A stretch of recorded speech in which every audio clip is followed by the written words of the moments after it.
বুড়িমার গল্প। এখানে গল্প নয়, এখানে বাস্তব ঘটনা শোনানো হয়। স্বাগতম সবাইকে আমার এপিসোড নাম্বার 2-এ। আমি তোমাদের ছোট্ট চন্দ্র। আজকের এই গল্পটিতে এক ভয়াবহ ঘটনা ঘটেছে, আর এই গল্পটি আমার এক কাকা আমাকে বলেছে। আর আপনাদের জীবনে যদি এরকম কোনো ঘটনা ঘটে থাকে তাহলে নিচে দেওয়া জিমেলে গল্পটি পাঠিয়ে দিন। আমি এই গল্পটি ভিডিওর মাধ্যমে শেয়ার করব। আর বেশি কথা না বাড়িয়ে চলো সবাই মিলে গল্পের দিকে এগিয়ে যাই। বহু বছর পরে আমি আমার দাদুর গ্রামে ফিরে এলাম। আমার নাম শুভ। কলকাতায় বড় হয়েছি, কিন্তু ছেলেবেলার কয়েকটা বছর গ্রামেই কাটিয়েছিলাম।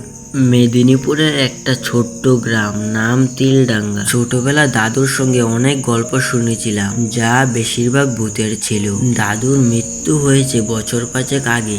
ওনার পুরনো বাড়িটা পুরো খালি ছিল, তবে ওই বাড়িটা এখন আমাদের নামে রেজিস্ট্রি হয়েছে। আমি স্থির করলাম কিছুদিন ছুটি নিয়ে ওই বাড়িতে কাটাবো। এর 2 দিন পর রওনা দিলাম তিলডাঙ্গার উদ্দেশ্যে। তিলডাঙ্গা পৌঁছে যখন দাদুর বাড়ির সামনে দাঁড়ালাম, তখন বুকের মধ্যে কেমন যেন ঠান্ডা একটা স্রোত বয়ে গেল। বাড়িটা ছিল বিশাল দোতলা একটা কাঠের বাড়ি, মাঝে বড় একটা উঠোন, এক পাশে পুরনো অন্ধকার একটা কূপ, আর পিছনে একটা দেওয়াল। দাদু বেঁচে থাকতে দেওয়ালের ওপারে যেতে দিতেন না আমাকে। তখন বাড়ির লোকেরা বলতো ওই দেওয়ালের ওপারে একটা পুকুর ছিল, যেটা এখন আবর্জনায় পুরো মাটির সাথে মিশে গেছে। তবে দাদু সব সময় বলতেন দেওয়ালের ওপারে বলো যেন না যায়, ওপারে ভালো কিছু নেই শুভ। এখন আমি আগের কথা সব ভুলে গিয়েছিলাম, কিন্তু সেদিন রাতে ঘটলো অদ্ভুত কিছু। বাড়ির পুরনো কাঠের দরজা জানালা যেন ছাই ছাই করে কাঁপছিল। রাত তখন প্রায় 1:30টা। আমি একাই শুয়ে আছি দাদুর ঘরে, যে ঘরটা ওর জীবনের শেষ দিন পর্যন্ত ব্যবহার করেছে। হঠাৎ করে বাইরে খস খস শব্দ শুনতে পেলাম। জানালার পাশে যেন কেউ দাঁড়িয়ে রয়েছে। সাহস করে খাট থেকে নেমে জানালার কাছে যেতেই দেখি সাদা কাপড় পরা একটা মেয়ে ধীরে ধীরে দেওয়ালের ওপাশে হেঁটে যাচ্ছে। তার পা দুটি মাটিতে না ছুঁয়ে হাওয়ায় ভাসছে।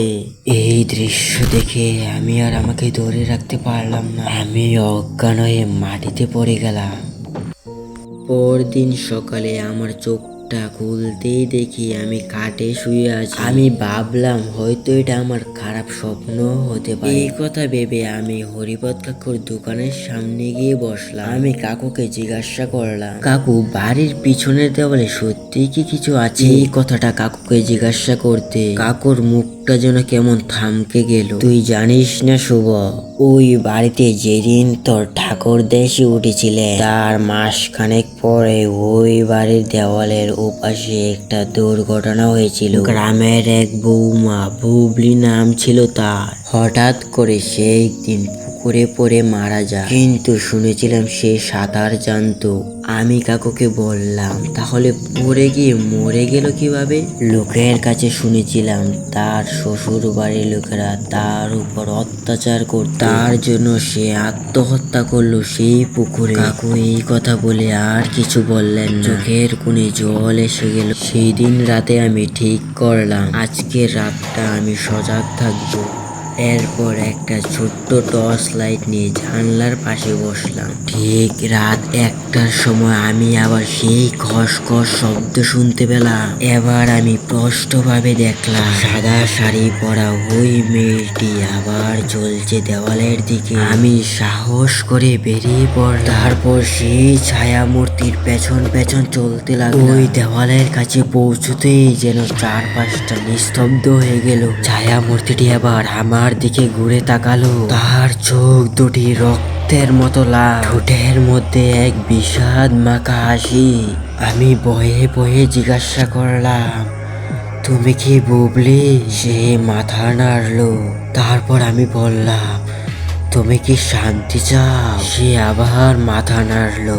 তারপর আমি আর ওখানে দাঁড়িয়ে থাকতে পারলাম না, দৌড়ে ছুটলাম ঘরের দিকে। দাদু মারা যাওয়ার আগে আমাকে একটা ডায়েরি দিয়েছিল। তারপর আমি বইয়ে সেই ডায়েরিটা খুলে পড়তে লাগলাম। আমি সেই ডায়েরিটা খুলে দেখলাম একটি পৃষ্ঠায় লেখা ছিল, ওর নাম মুখে আনিস না, একদিন মাঝরাতে এসেছিল, তার চোখে কেবল জল আর কান্না। ডায়েরিতে লেখা ছিল, দাদু ভাই আমি ওকে শান্তি দিতে পারিনি, তুই শান্তি দিস ওকে। পরদিন সকালে আমি ঠিক করলাম গ্রামের পণ্ডিত মশাইয়ের সাহায্য নেব। তারপর পণ্ডিত মশাইয়ের কাছে যেতে সে আমাকে বলে, সেই পুকুরের ধারে মাঝরাতে তোমাকে একটা পুজো করতে হবে। তারপর আমি ওনার নির্দেশ অনুযায়ী রাত 12টার সময় চলে গেলাম দেওয়ালের উপরে পুকুরের ঘাটে দেখি শুধু শ্যাওলা পড়ে আছে। তারপর আমি সেই পুজোটা করলাম। হঠাৎ সেই মেয়েটি আবার এলো, এবার হাসি মাখা মুখে, চোখে কোনো জল নেই।